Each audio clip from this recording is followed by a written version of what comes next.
Professor doctor Ghulam رسول کے اغوا کے خلاف پی ایم اے کے زیر اہتمام سول اسپتال سے احتجاجی ریلی نکالی گئی، جس نے وزیر اعلیٰ ہاؤس جانے کی کوشش کی۔ پولیس نے رکاوٹیں کھڑی کر کے ریلی کو آگے جانے سے روک دیا، جس پر ڈاکٹرز نے جی پی او چوک پر دھرنا دے دیا۔ جب تک پروفیسر غلام رسول صاحب کو بازیاب نہیں کیا جاتا، اس وقت سے ہم ہر افطاری روڈوں کے اوپر کریں گے۔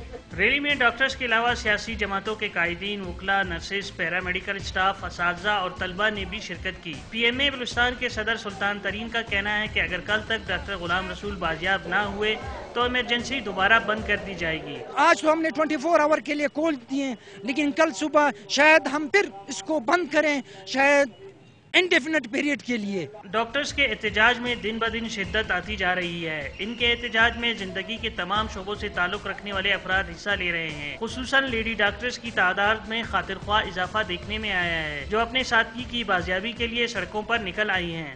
ہم تو نکل آئے، جو ہم سے ہو رہا ہے ہم کر رہے ہیں، اور ہماری یہ جو تحریک ہے یہ زور پکڑتی جا رہی ہے۔ گزشتہ 7 روز سے ڈاکٹرز کے احتجاج کے باعث کوئٹہ سمیت صوبے بھر میں مریضوں کو شدید مشکلات کا سامنا ہے، اور بولان میڈیکل کمپلیکس و سول ہاسپٹل میں 200 سے زائد آپریشن ملتوی کر دیے گئے۔ کیمرہ مین فیاض احمد کے ساتھ خلیل احمد، ڈان نیوز، کوئٹہ۔